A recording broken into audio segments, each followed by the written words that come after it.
Following a bright magenta line on a modern flight screen is easy, but there's a completely different level of satisfaction that comes from turning off the GPS, looking out at a blanket of clouds, and knowing exactly where you are in the world using nothing but radio waves. By the end of the video you are going to master VOR navigation. You'll transition from casual simmer following a computer screen to a true pilot who can navigate a classic aircraft coast to coast completely by hand. Welcome to this new episode of the Microsoft Flight Simulator A-Z series. Today we arrived at the letter V from VOR. Let's get started. Before we touch a single knob in the cockpit, we need to understand how this system actually works. And it's surprisingly simple. Think of a VOR station on the ground as a high-tech radio lighthouse. Imagine this lighthouse sends out a massive, blinding flashlight in all directions. At the exact moment, a secondary sweeping spotlight starts rotating clockwise. If you're sitting in your cockpit, your navigation radio spots that initial all-direction flash and then times how long it takes for the rotation spotlight to sweep across your aircraft. By measuring that exact gap between the flash and the sweep, the system instantly calculates exactly which directional line or radio you are on from that station. No magic, no satellites, just brilliant analog timing. When you open your flight map in Microsoft Flight Simulator, you'll encounter 3 different types of these radio lighthouses. Don't worry about memorizing textbook definitions, just look for these 3 symbols on your map. First, a simple hexagon, that's a standard VOR, giving your directional guidance. Second, a hexagon inside a square, that's a VOR DME. Think of DME as a navigation cheat code. It automatically calculates your exact nautical miles distance from that station. Finally, you'll see a multi-pointed star symbol called a VOR tag. No matter which one you tune into, they all steer you the exact same way. Now let's look at the instrument itself, so it makes perfect sense before we take off. There are 3 key parts you need to know. By pressing shift and number 1, you're gonna zoom into the say gouges, and this is the gouge you're looking at. This also contains this nice knob, which is called the Omni Bearing Selector. It's a dial which you can spin to select a specific highway in the sky you want to follow. Second, there's the vertical needle. You can see it's currently not completely in the middle. Think of this as your highway center line indicator. If the needle sways to the left, your highway is to your left. If it's to the right, you need to steer right to get back on track. Once perfectly centered, so that means in the center, you are perfectly down the line. All these small lines which you see over here are showing you how much too far you are from either the left or the right from the runway. Third, there's this little indicator, but that's currently hidden, so let me move the arrow a little bit. It's to, but it can also change to from. This shows you if you're flying to the beacon or the radio station, or if you're flying away from it. These 3 pieces are critical to understand before we move on, so make sure that you understand it and maybe play around a little bit with it while you're on the runway, or even better on the parking spot. Before we perform our first navigation track, write down this golden rule of classic flight. It will save your flight every single time. Tune, identify, twist. Let's execute it now on a classic Dutch training route. So let's apply these 3 golden rules. I'm gonna press shift number 2 to kind of zoom into this GNS 530. Over here you can see the navigation radio frequencies. Currently 117.80 is the active one and 1110.40 is the passive one. Below that you see the VOR identification, in this case Papa Alpha Mike, the radial to it 224 and the distance. Now if I want to use for example RTM or one of the other ones, I can simply press this button. This will change some things, because for those who paid attention you can see that this now has become active. It says the VOR is RTM, the RAD is 233, which is the radial, right, because it's kind of behind us, and the distance is 1.2. Now if you don't see this system flipping over, then make sure that you're either pressing the button over here to change from GPS to navigation, or use the CDI button to change from GPS to navigation. Let me show it quickly. If I press GPS, it moves to GPS. If I press to VLOG, it changes to navigation. This is the first thing you need to do. Then the second thing which you need to do, and this is really hard in Flight Simulator, is make sure that you turn on the audio toggle for your navigation radio. That's the identification piece.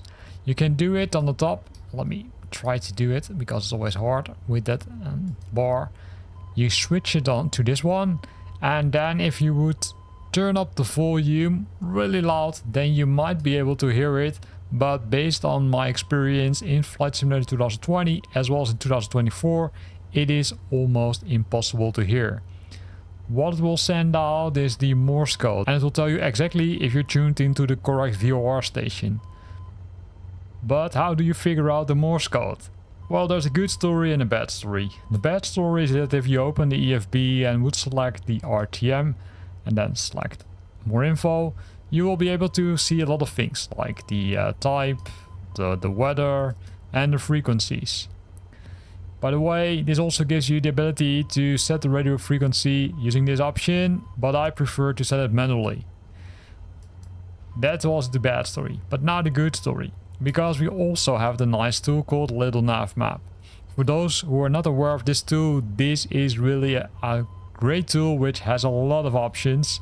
And here you can also see that I can select, in this case, RTM, which will open up the information from, in this case, the VOR DME Rotterdam. If you look very closely, you see the Morse code. So this is the Morse code which you should hear once you're tuned into the radio. So this is the identify part. So now we know the Morse code, we could of course listen to it, but it's already mentioned you can't hear it very clear in Flight Simulator 2020 and 2024. So I'm gonna do one thing. So what I'm gonna do is I'm gonna add VOR DME RTM to my flight plan. And besides that, I'm gonna add another one. Now it's always hard, especially in the Netherlands, because there are almost no VOR DMEs. As you can see, the only VOR DMEs are there at airports. For example, Eelde, Groningen, Maastricht, Rotterdam, and those are the other ones which we have. So to make it a little bit easier, I'm gonna configure SPL, which is Schiphol, and if I click on it, I can right click and then set add VOR DME Schiphol, because these beacons do have a lifetime, but at one point they will likely be, between brackets, be removed. Now you see a few things happening. You see if we fly, we need to make a 180 turn and then fly 57 degrees inbound to RTM and then fly 24 degrees outbound to Schiphol. So let's do that. Let's configure it in the aircraft. So we're gonna go in the aircraft, and remember we need to fly outbound 24 degrees. So we're gonna use the knob and then do the third step of the golden rule. You remember what it was? Correct, the twist. So let's twist it, and in this case we're gonna twist it to the degrees we want to fly outbound from the airport, or from the beacon of course. So I'm gonna look at it again because I already forgot it. So 24 degrees, right? So this is 10, 20, this is roughly 24 degrees. And I will show you why we're gonna do it like this. In addition to that, what you could do is you could configure the beacon or the frequency of the Schiphol one also on the secondary radio, and the second one is in this case 108.4. We're gonna configure it on the bottom one. So to show you how that goes, right? If you don't know, 108.4, can use the large knob and then use the small knob over here and then set it as active. So this is good. It won't show much because likely we're too far away from the beacon, and that makes sense in this case. So now we've done this, we can reach the view and then of course take off, because that's the thing which we need to do. So I'm going to remove the parking brakes and then increase throttling.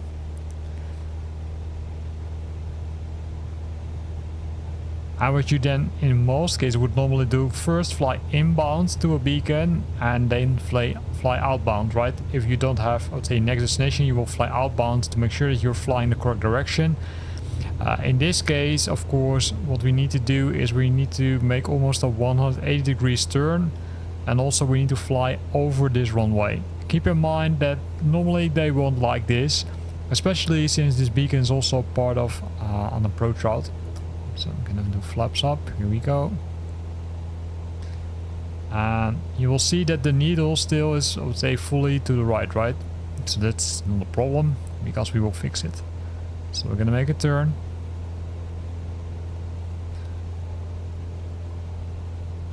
Because I want to show you what happens if we're, say, almost aligned to the beacon.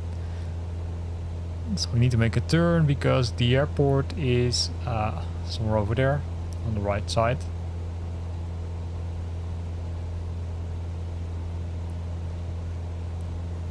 And that's how you can use these 3 steps. Really simple. Tune. First we tuned into the radio frequency. Second, we did try to identify it, but as already mentioned, it's really hard in Flight Simulator. And then the third one was the twist, right? We used the knob, the OBS knob, to make sure that we're flying into the correct direction. We intercept that highway and then fly to it.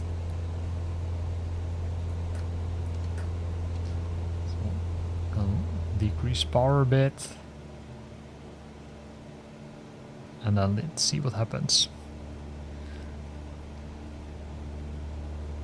So fly a little bit over the runway, because then you are able to see what's going to happen in a few seconds. Maybe minutes. No, seconds in this case.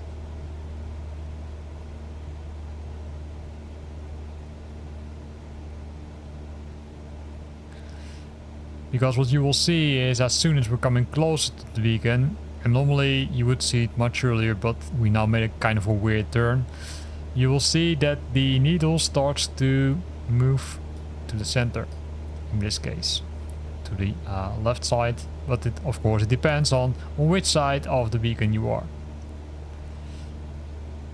And we need to turn back, as you can see. And let's see, here it goes. Sometimes it reacts slow, right? And that's also what I meant, right? You need to keep an eye on it, because in some cases it goes really fast. And as we're bypassing the beacon, keep an eye on this. You see how quickly it went? In some cases you will see it will go to black and then will go to from. In this case it was so quick that you couldn't almost see it. Now of course we need to make sure that we're flying the correct outbound course.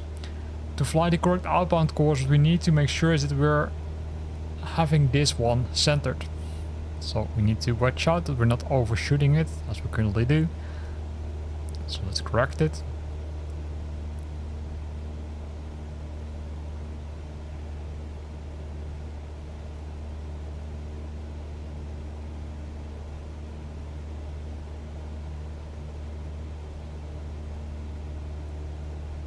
So we're going good. And then once we're centered, we need to twist back the aircraft, because else we will again overshoot the aircraft. And this is a little bit, let's say, well, not trial and error, but it's a little bit of, say, feeling which you have, and then you can simply try. Frequency change approved. Rotterdam Tower, Cessna Alpha Sierra X-Ray Golf Sierra, frequency change.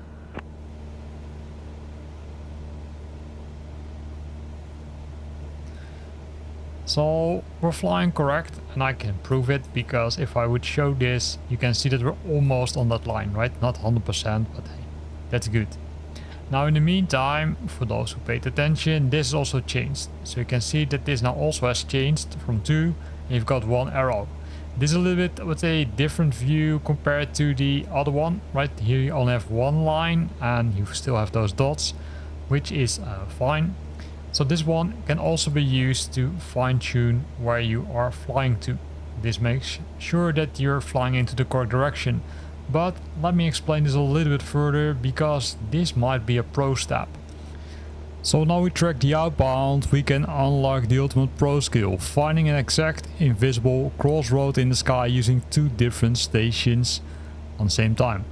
We already tuned into Schiphol Airport 108.40 on the second navigation radio, so we can use this. But what we need to do is we need to make a modification, because we still need to turn that knob. Remember, say turning the knob helps us figuring out if we're flying correct. In this case, what we're gonna do is we're gonna switch the knob to 096. 096, you might think, yeah, 096. Let me explain in a few seconds. So 096. Here's 090, so 096 roughly here. And you might ask, okay, hey, why 096? The reason for this is because you want to have 2 lines that cross as close to a perfect 90 degrees angle as possible. Because we're heading north-northeast, catching Schiphol's 096 degree radio cuts right through our path at a sharp, beautiful 72 degree angle. This guarantees our needle will snap cleanly the center instead of lazily drifting. Right now, as you can see, let's say we need to make some modifications, so we're going to Schiphol, but let's see what happens in a few minutes. I'm of course gonna, I would say, skip this part a bit, because else we need to wait too long, and that's of course not something I want to show you. I want to show you what happens once we're getting very close to Schiphol Airport. So we're almost at the beacon, and watch that second OBS. It will move from left to right. So this means that we bypass the beacon. We are still using nav 1, which is tuned to RTM, and the second one was tuned to Schiphol SPL. You can see that you can use both navigation beacons to validate that you bypass the beacon while still using that old one as the outbound heading. While modern airliners rely on automated flight management computers, mastering VOR navigation connects you directly to the roots of aviation history. It injects a deep sense of realism, skill and genuine accomplice into your simulation flights. Next time you launch a flight in Microsoft Flight Simulator, challenge yourself to turn off the moving map, pick a couple of ground frequencies and navigate the old-fashioned way. But keep in mind, it's not always possible. As I already explained, in some countries they are deprecating VOR and GPS and is the main navigation aid. Are you ready to test your navigation skills on your next flight? Let me know in the comments which classic aircraft you're going to take up first. Hit the subscribe button if you want to be informed about the next episode for the Microsoft Flight Simulator A to Z series. Thanks for watching, and until next week.